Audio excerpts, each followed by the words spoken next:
एक STM officer अपनी सहेली की शादी में जा रही थी। उसने आम लड़की की तरह कपड़े पहने हुए थे, ना कोई सरकारी गाड़ी, ना कोई सुरक्षा, बस एक आम लड़की की तरह मोटरसाइकिल चला रही थी। जब वो हसनाबाद शहर के पास पहुंची तो आगे एक पुलिस चेकपोस्ट दिखाई दिया।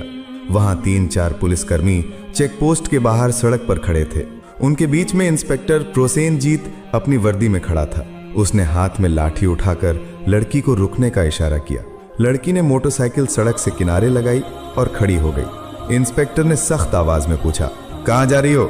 लड़की ने बहुत शांत स्वर में जवाब दिया, एक सहेली की शादी है, वहीं जा रही हूं।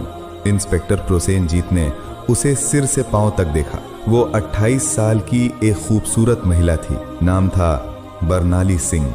फिर वो हंसते हुए बोला, अच्छा, सहेली की शादी में खाना खाने जा रही हो? लेकिन हेलमेट क्या तुम्हारे बाप ने पहनना है? क्यों नहीं पहना? और ये बाइक भी बहुत तेज चला रही थी। चलो अब चालान कटेगा। ऐसा कहते हुए उसने चालान की पर्ची निकालनी शुरू कर दी।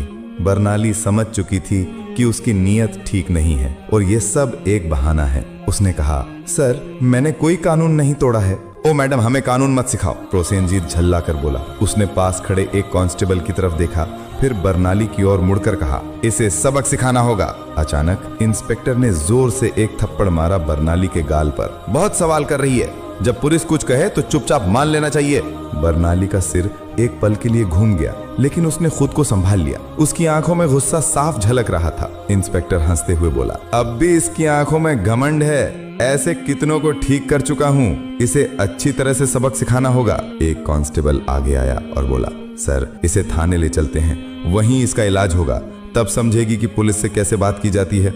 फिर एक और कांस्टेबल ने बरनाली का हाथ पकड़कर खींचते हुए कहा, चलो गाड़ी में बैठो। बरनाली ने झटके से अपना हाथ छुड़ाया और गुस्से में बोली, हाथ लगाने की कोशिश मत करना, वरना अंजाम अच्छा नहीं होगा। इंस्पेक्टर और भड़क गया। उसने एक और कांस्टेबल से कहा, देखो इसका घमंड। कांस्टेबल आगे बढ़ा, बरनाली का बाल पकड़कर उसे खींचने लगा। बरनाली दर्द से कराह उठी, फिर भी उसने अब तक अपनी असली पहचान नहीं बताई थी। वो देखना चाहती थी कि ये लोग कितनी नीचता तक जा सकते हैं। इसी बीच एक पुलिसकर्मी ने गुस्से में उसकी बाइक पर लाठी मार दी और ऊंची आवाज में बोला, बड़ी आई साधु बनने वाली, अब तुझे खिलौना बना के खेलेंगे। बरनाली सिंह अब अच्छे से समझ चुकी थी कि उसके साथ क्या होने वाला है और ये लोग कितना नीचे गिर सकते हैं। इंस्पेक्टर की आंखों में गुस्सा भरा था। वो जोर से चिल्लाया, तेरे जैसे कई होशियार देखे हैं, पुलिस से पंगा लेगी, आज मजा चखाएंगे। चलो इसे थाने ले चलते हैं, वहां समझ में आ जाएगा। इस समय भी बरनाली सिंह चुप थी। उसने अब भी अपनी पहचान उजागर करने की कोई कोशिश नहीं की। वो देखना चाहती थी कि ये लोग प्रशासन की कितनी बदनामी कर सकते हैं और एक आम नागरिक पर किस हद तक जुल्म ढा सकते हैं। इंस्पेक्टर प्रोसेनजीत अब खींच चुका था। उसके सामने एक ऐसी महिला खड़ी थी जिसके कोमल गाल पर थप्पड़ पड़ा था, जिसके बाल खींचे गए थे, जिसे जबरन सड़क पर घसीटा गया था। फिर भी वो एक मूर्ति की तरह शांत खड़ी थी, न कोई चीख न कोई आंसू। इंस्पेक्टर प्रोसेनजीत सोच रहा था, थाने पहुंचते ही देखता हूँ इस जिद्दी और घमंडी औरत का इलाज कैसे किया जाए। ये सिर्फ गुस्सा नहीं था, ये वो गुस्सा था जो अंदर ही अंदर सुलग रहा था। चौकी इंचार्ज इंस्पेक्टर हंसते हुए बोला, अब इसकी जबान भी चलने लगी है, चलो थाने, देखेंगे कितनी चलती है इसकी जबान। थाने में घुसते इंस्पेक्टर जोर से चिल्लाया, ओए कहाँ गए सब, चाय पानी लगाओ जल्दी, आज एक खास माल आया है। बरनाली सिंह अब भी कुछ नहीं बोली, बस थाने की दीवारों को देखती रही। वो देख रही थी कि ये लोग उन निरीह लोगों के साथ कैसा व्यवहार करते हैं जो कभी आवाज नहीं उठाते। तभी एक कांस्टेबल इंस्पेक्टर प्रोसेनजीत की ओर झुककर फुसफुसाया, क्या केस है सर? इंस्पेक्टर ने हंसते हुए कहा, अरे कुछ भी नहीं, स्पीड ब्रेक करो या हेलमेट का बहाना मारो, जो मन हो लिख दो, बस अनबर करना है और इसका घमंड तोड़ना है, ज्यादा सवाल मत कर। बरनाली सब कुछ सुन रही थी, लेकिन उसकी आंखें अब भी चुप थीं। मनो वो चाहती थी कि पुलिस की ये गिरावट खुद उनके ही मुंह से उजागर हो। इंस्पेक्टर कुर्सी पर बैठा, हाथ में पेन लिया और टेबल पर घुमाने लगा। फिर बरनाली की ओर देखकर पूछा, नाम क्या है, कहाँ रहती है, किसकी बेटी है? बरनाली चुप रही। फिर इंस्पेक्टर बोला, सुनाई नहीं देता, नाम क्या है तेरा? लेकिन बरनाली की चुप्पी अब भी पत्थर की दीवार जैसी अडिग। तभी इंस्पेक्टर ने जोर से मेज पर हाथ मारा, इतनी जोर से कि आवाज पूरे थाने में गूंज उठी। फिर गुस्से से चिल्लाया, सुनाई नहीं देता, नाम बता जल्दी। बरनाली ने मुंह घुमाकर शांत स्वर में उत्तर दिया, जी सुमिता शर्मा। इंस्पेक्टर उसके चेहरे की ओर देखकर हंसते हुए बोला, हो बड़ी चालाक लड़की है तू, झूठ बोलने में तुझे खासा तजुर्बा है, लेकिन याद रख ज्यादा होशियारी महंगी पड़ती है। एक भी गलती की तो पछताने का मौका तक नहीं मिलेगा। फिर बरनाली सिंह को जबरदस्ती उस सड़ी हुई हवालात में डाल दिया गया जहां पहले से 2 कैदी मौजूद थे। उनमें से एक कैदी ने बरनाली की ओर देखते हुए पूछा, बहन तूने क्या गुनाह किया है? बरनाली ने हल्की सी मुस्कान दी लेकिन कुछ नहीं बोली। अब वो बस देख रही थी ये पूरा सिस्टम कितना सड़ चुका है। अगर एक एसडीओ को बिना वजह अंदर किया जा सकता है तो आम आदमी की हालत तो सोच पाना भी मुश्किल है। अब वो उस कोठरी के कोने में बैठी थी, सब कुछ देख रही थी, सुन रही थी और हर एक हरकत को समझ रही थी। उधर इंस्पेक्टर प्रोसेनजीत एक झूठी रिपोर्ट बना रहा था। उसने आदेश दिया, इसके ऊपर चोरी और ब्लैकमेलिंग का केस ठोक दो, और फाइल पर हाथ मारते हुए बोला, चलो जल्दी। एक कांस्टेबल ने हिचकते हुए पूछा, लेकिन सर बिना सबूत? प्रोसेनजीत हंसते हुए बोला, इस थाने में सबूत लाए नहीं जाते, बनाए जाते हैं। कुछ देर बाद एक कांस्टेबल कोठरी में आया और बरनाली के कंधे पर जोर से हाथ मारा। तभी इंस्पेक्टर प्रोसेनजीत ने भी हाथ उठाया ही था कि तभी दरवाजे पर एक भारी कड़क आवाज गूंजी, रुको।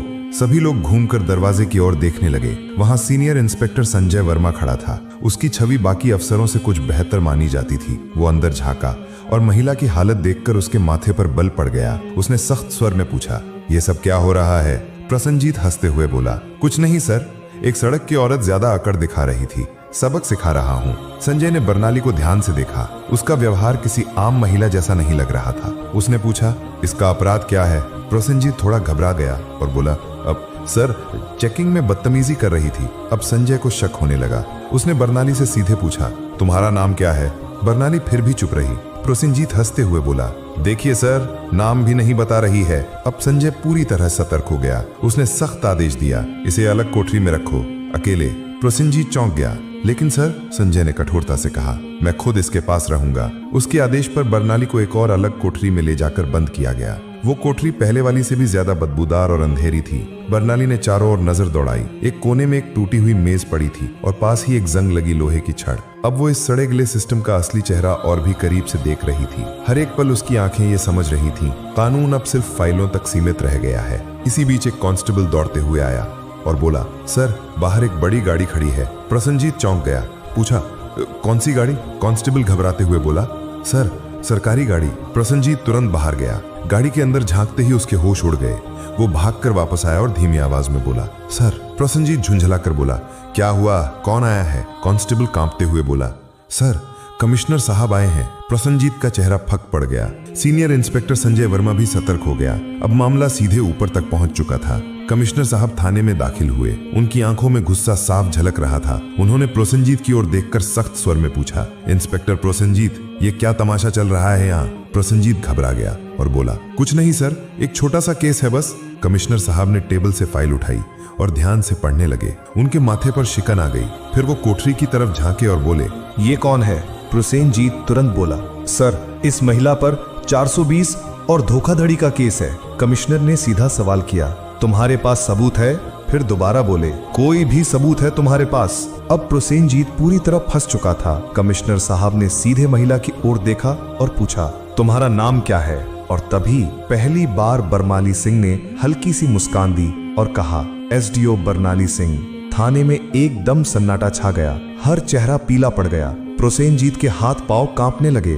बाकी सभी कांस्टेबल हैरान होकर एक दूसरे की ओर देखने लगे। प्रोसेनजीत के पैरों तले जमीन खिसक गई।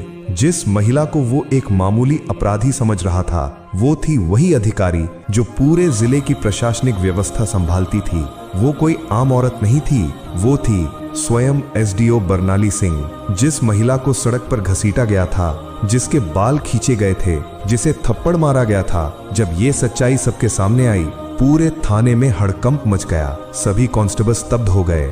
कमिश्नर साहब ने तेज गुस्से से भरी नजर से इंस्पेक्टर प्रोसेनजीत की ओर देखा और गरजते हुए बोले, प्रोसेनजीत, तुझ में इतनी हिम्मत आई कैसे कि तू एक सीनियर ऑफिसर पर झूठा आरोप लगाने की जुर्रत कर बैठा?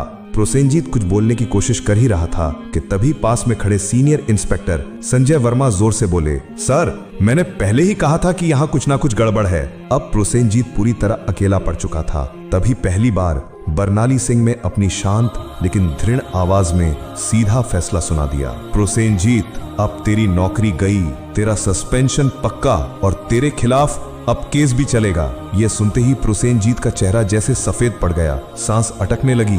बाकी पुलिसकर्मी भी उससे नजरें चुराने लगे। संजय वर्मा ने तुरंत आदेश दिया, हवलदार साहब, इसे पकड़ो और लॉकअप में डालो। लेकिन तभी प्रोसेनजीत ने अपनी जेब से एक मुड़ा हुआ कागज निकाला और मुस्कुराते हुए बोला, रुको मैडम, ये पहले देख लो, फिर जो करना हो कर लेना। उसने कागज आगे बढ़ाया। कमिश्नर और बर्नाली दोनों की नजरें एक साथ उसकी ओर गईं। प्रोसेनजीत बोला, ये लो मेरा ट्रांसफर ऑर्डर। 3 दिन पहले ही मेरा तबादला हो चुका है। अब चाहे तुम जितना भी गुस्सा करो, मुझे नौकरी से नहीं निकाल सकती। पूरे थाने में फिर एक बार सन्नाटा छा गया। बर्नाली ने वो कागज हाथ में लिया और ध्यान से पढ़ा। कमिश्नर ने संजय वर्मा की ओर तीखी नजर डालते हुए कहा, जाओ देखो ये कागज असली है या सिर्फ दिखावा। संजय ने कंप्यूटर रिकॉर्ड खंगाला और फिर सिर उठाकर बोला, सर ये असली है, लेकिन अब तक इसने नए इंस्पेक्टर को चार्ज नहीं सौंपा है। यानी अभी तक यहाँ का आधिकारिक इंस्पेक्टर यही है और सारे कुकर्म इसी के कार्यकाल में हुए हैं। अब इसे कोई नहीं बचा सकता। बर्नाली सिंह ने प्रोसेनजीत की आंखों में आंखें डालकर कहा, अब तेरा नया ठिकाना वहीं होगा जहां तू दूसरों को डाला करता था। कमिश्नर ने भी सिर हिलाकर उसकी बात पर अपनी मुहर लगा दी। जैसे ही 2 कांस्टेबल उसे पकड़ने आगे बढ़े, प्रोसेनजीत फिर से चाल चल गया और जोर से बोला, रुको मैडम, मैं अकेला नहीं हूँ। क्या आपको लगता है कि सारा दोष सिर्फ मेरा है? फिर वो थाने के बाकी पुलिस वालों की ओर इशारा करते हुए बोला, ये सब मेरे साथ थे, ऊपर तक सब शामिल हैं। इतना कहते ही कुछ पुलिसकर्मियों के चेहरों का रंग उड़ गया। सीनियर इंस्पेक्टर संजय वर्मा हालात को भांपकर एक एक करके सभी की ओर शक की नजरों से देखने लगे। बर्नाली सिंह ने शांत लेकिन दृढ़ स्वर में कमिश्नर की ओर देखते हुए कहा, अब इस पूरे थाने को साफ करना होगा, कोई नहीं बचेगा। कमिश्नर ने भी सिर हिलाते हुए कहा, जो हुक्म मैडम, अब एक एक करके सबका हिसाब लिया जाएगा। ये बात मुंह से निकलते ही थाने के भीतर बिजली सी गिर गई। थाने के बाहर कुछ पत्रकार पहले से खड़े थे। उन्हें पहले से ही शक था कि थाने के अंदर कोई बड़ा घोटाला चल रहा है। जैसे ही उन्हें खबर मिली कि पूरा थाना लाइन हाजिर किया गया है, उन्होंने तुरंत मोबाइल से ब्रेकिंग न्यूज वायरल करना शुरू कर दिया। उसी वक्त एक चमचमाती गाड़ी थाने के सामने आके रुकी। दरवाजा खुला और स्वयं एसपी साहब बाहर आए। चारों ओर नजर दौड़ाई, हर चेहरे पर हवाइयां उड़ रही थी। थाने के सारे अफसर एक तरफ चुपचाप खड़े थे। एसपी साहब ने तीखे स्वर में पूछा, यहाँ कब से तमाशा चल रहा है? लेकिन कमिश्नर और थाना इंचार्ज दोनों एकदम चुप थे। तभी बर्नाली सिंह ने सीधे एसपी की आंखों में आंखें डालकर कहा, क्या तुम्हें लगता है तुम बच जाओगे?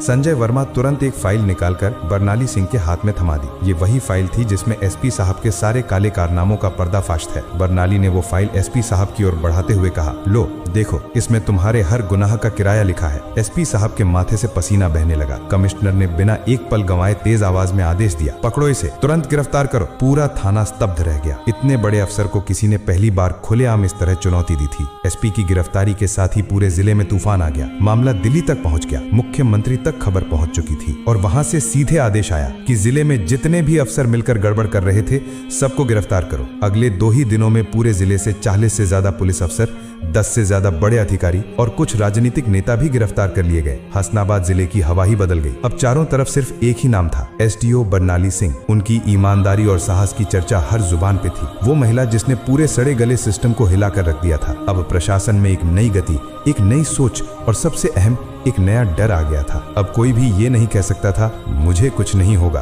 बर्नाली सिंह का काम पूरा हो चुका था। उन्होंने साबित कर दिया था, अगर मन साफ हो, नीयत सच्ची हो, तो पूरा देश भी सुधारा जा सकता है। अगर आपने वीडियो को यहाँ तक देखा है तो प्लीज एक लाइक जरूर करें और चैनल को सब्सक्राइब करके हमारा साथ दें।